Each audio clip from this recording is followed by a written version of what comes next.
വീണ്ടും അയോധ്യയിലെ ശ്രീരാമക്ഷേത്രം ബാബറി മസ്ജിദിനെ പറ്റി തന്നെയാണ് കേട്ടോ. അതെന്തിനാണ് വീണ്ടും വീണ്ടും പറയുന്നതെന്ന് വെച്ചാൽ ചില പുതിയ വിവരങ്ങൾ കിട്ടുമ്പോൾ അതങ്ങനെ പറഞ്ഞുകൊണ്ടിരിക്കണ്ടേ. ഇതിപ്പോൾ എന്താണ് പുതിയൊരു വിവരം എന്ന് വെച്ചാൽ ഞങ്ങളെല്ലാവരും നിരന്തരം പറഞ്ഞുകൊണ്ടിരിക്കുന്ന കാര്യം എന്താ, 92 ഡിസംബർ 6 ബാബറി മസ്ജിദ് പൊളിച്ചത് തെറ്റാണ്, അത് സാധുവല്ല, നിയമപരമല്ല, ക്രിമിനൽ കുറ്റാണ്. സുപ്രീം കോടതി അത് തന്നെ പറഞ്ഞു. സ്വാഭാവികമായിട്ടും അങ്ങനെ ഒരു ക്രിമിനൽ ഒഫൻസിന്റെ മുകളിൽ ഉണ്ടായിട്ടുള്ള ഒരു കെട്ടിടം, അതിനെ ഇന്ത്യയിലെ ഹിന്ദുമത വിശ്വാസികൾ ക്ഷേത്രമായി പരിഗണിക്കില്ല. അത് തെറ്റാണ്. ഒരു തെറ്റിന്റെ മുകളിൽ നിങ്ങൾക്ക് വേറൊരു ശരി ഉണ്ടാക്കാൻ പറ്റില്ല. ഇതാണ് പറഞ്ഞുകൊണ്ടിരിക്കുന്നത്. അത് ശ്രീരാമനെതിരല്ല, ഹിന്ദുമതത്തിനെതിരല്ല, ഭക്തിക്കെതിരല്ല, ഒന്നുമെതിരല്ല. ഒരു രാജ്യത്തിന്റെ നിയമ വ്യവസ്ഥകളെ തകിടം മറിക്കുന്നതിനെതിരായിട്ടുള്ള കാര്യങ്ങളാണ് ആണല്ലോ. ഞങ്ങളത് പറയുമ്പോൾ എന്തോരം തെറിയാണ് നമുക്കെല്ലാം പറഞ്ഞുകൊണ്ടിരിക്കുന്നത്. അപ്പോഴാണ് ഇന്നലെ ഒരു വളരെ ആശ്വാസം, സന്തോഷമൊക്കെ തോന്നിയ ഒരു കാര്യം. നോക്കൂ, 92 പള്ളി പൊളിച്ചതിന് ശേഷം സംഘപരിവാറിന്റെ പ്രധാനപ്പെട്ട 2 നേതാക്കൾ, അവരെക്കാൾ അതിഗംഭീരന്മാരായിട്ടുള്ള നേതാക്കൾ സംഘപരിവാറിന് ഇന്ത്യയിൽ ഉണ്ടായിട്ടുണ്ടോ? ആരാണ് 2 പേർ? ഒന്ന് വാജ്പേയിയും ഒന്ന് അദ്വാനിയുമാണ്. അദ്വാനിയാണ് ഇതെല്ലാം ക്രിയേറ്റ് ചെയ്തതെന്ന് എല്ലാവർക്കും അറിയാലോ, അദ്ദേഹത്തിന്റെ രഥയാത്രയും തുടർന്നുള്ള കാര്യങ്ങളൊക്കെ. അദ്ദേഹം NDTVക്ക് നൽകിയിട്ടുള്ള ഒരു ഇന്റർവ്യൂവിൽ പറഞ്ഞൊരു കാര്യം നിങ്ങൾ അദ്ദേഹം തന്നെ പറയുന്നത് ഒന്ന് കേട്ടു നോക്കൂ. Perhaps 10 or 15 days later, I wrote a couple of articles for the Indian Express. And I described that as the saddest day of my life. It was something, one loses control, that kind of situation. And we did lose control. And because one of the aspects of the entire movement and of the party to which I belong, and the organization in which I have had my upbringing since childhood, namely the RSS, discipline is an important attribute. And there suddenly you find that discipline is no longer there. And all that you are saying, even from the microphone, is not being heeded to. Till today, frankly, I do not know whether it was a mob fury, a mob going out of control, or a small determined group which did not agree with the leadership of the movement, who thought that this should be done.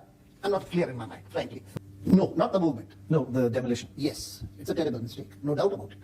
In fact, I first asked Uma to go and pull them down and tell them not to do it. Then when she came back and she told me that there are people on the top who are speaking Marathi, they are not following me, I sent Pramod.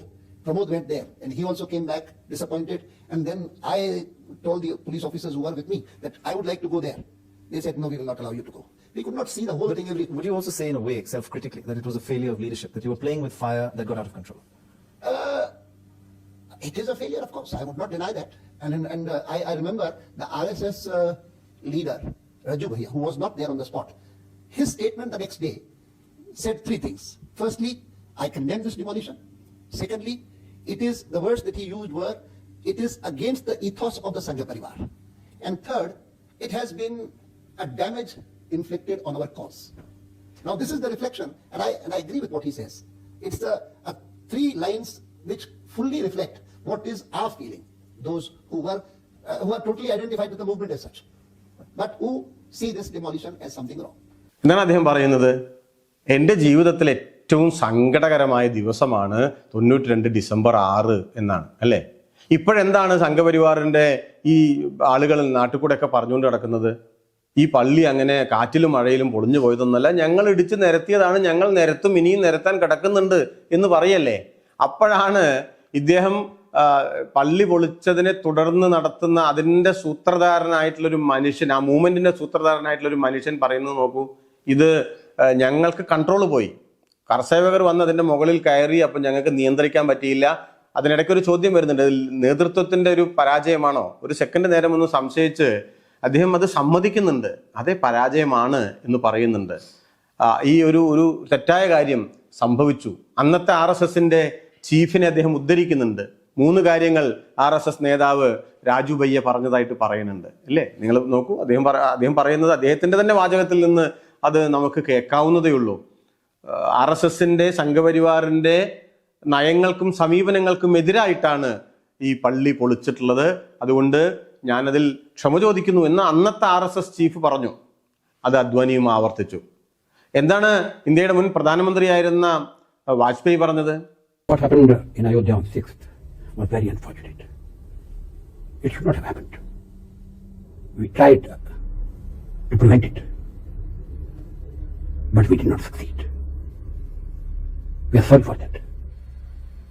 Why did you not succeed? What happened? Because a section of car sevaks, they went out of control.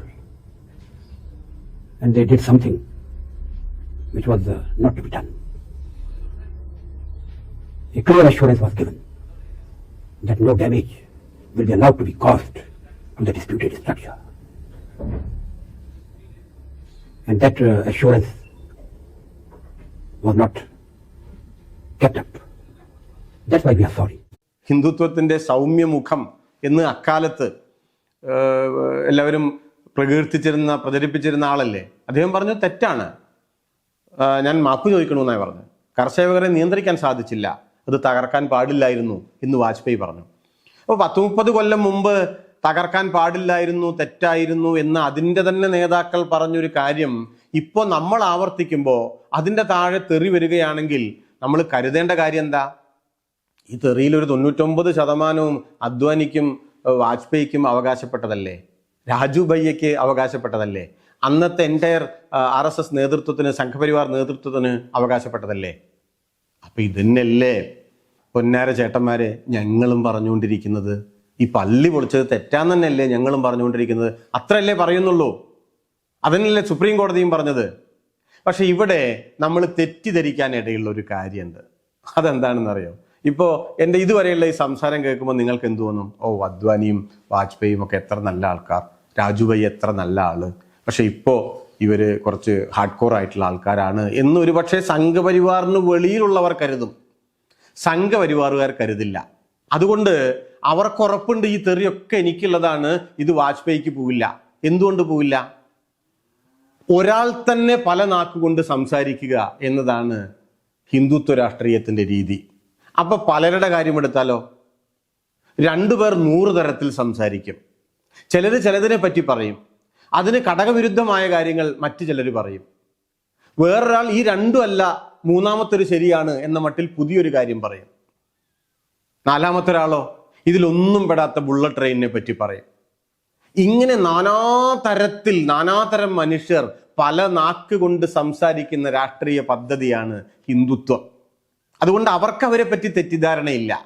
നമ്മൾ തെറ്റിദ്ധരിക്കുന്നതിൽ അവർക്കൊട്ട് വിരോധമില്ല. 92 എന്ന് പറയുന്നത് എന്താ? ലോകം മുഴുവൻ കുറ്റപ്പെടുത്തിയ, തെറ്റാണ് എന്ന് പറഞ്ഞൊരു കാര്യമാണ്. ലോകത്തിന്റെ മുൻപിൽ ഇന്ത്യ തലകുനിച്ച് നിന്ന സമയമാണ്. ആ കാലത്ത് സ്വാഭാവികമായും പള്ളി പൊളിച്ചത് ശരിയാണ് എന്ന് അദ്വാനിക്ക് പറയാൻ പറ്റില്ല. നിങ്ങൾ ഈ വീഡിയോയിൽ വാജ്പേയി നോക്കൂ, അദ്ദേഹത്തിന്റെ മുഖഭാവമൊക്കെ നോക്കൂ. അദ്ദേഹത്തിന് അങ്ങനെ പറയാൻ പറ്റൂ. കാരണം ലോകത്തിന്റെ മുൻപിൽ അപഹാസ്യമായി നിൽക്കുകയാണ് ഇന്ത്യ. ആ തരത്തിൽ നിർത്തിയതാണ് സംഘപരിവാർ. അപ്പൊ അതിൽ നിന്ന് പതുക്കെ ഒന്ന് കഴിച്ചിലായി കിട്ടണം. അതിന് വേറെ മാർഗമില്ല. പക്ഷെ ഇപ്പോഴോ 30 കൊല്ലം കഴിഞ്ഞപ്പോഴോ, ഈ 30 കൊല്ലം കഴിഞ്ഞപ്പോഴോ സംഘപരിവാർ സാംസ്കാരികമായ പുതിയൊരു തലം ഉണ്ടാക്കിയെടുത്തു. എന്നിട്ടോ അവരുണ്ടാക്കിയ കൃത്രിമമായ സാംസ്കാരികത കൊണ്ട് വാദിച്ചു ജയിക്കാൻ. അപ്പൊ സുപ്രീം കോടതി ഇല്ല, ഭരണഘടനയില്ല, അംബേദ്കറും ഇല്ല, വാൽമീകി ഇല്ല, ഒന്നുമില്ല.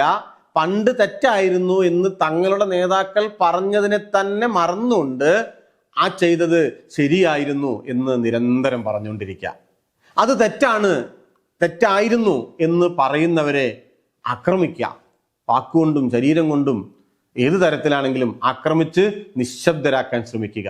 ഇതാണ് വളരെ യഥാതഥമായ ഫാസിസ്റ്റ് രീതി എന്ന് പറയുന്നത്, സംഘപരിവാർ രീതി എന്ന് പറയുന്നത്. അതുകൊണ്ട് വാജ്പേയിയുടെയും അദ്വാനിയുടെയും ഈ കുറ്റസമ്മതം വെറുതെ കാര്യം ഉണ്ടായിട്ടൊന്നല്ല, വെറുതെ നിങ്ങളൊരു 5-8 തവണ കണ്ടോളൂ.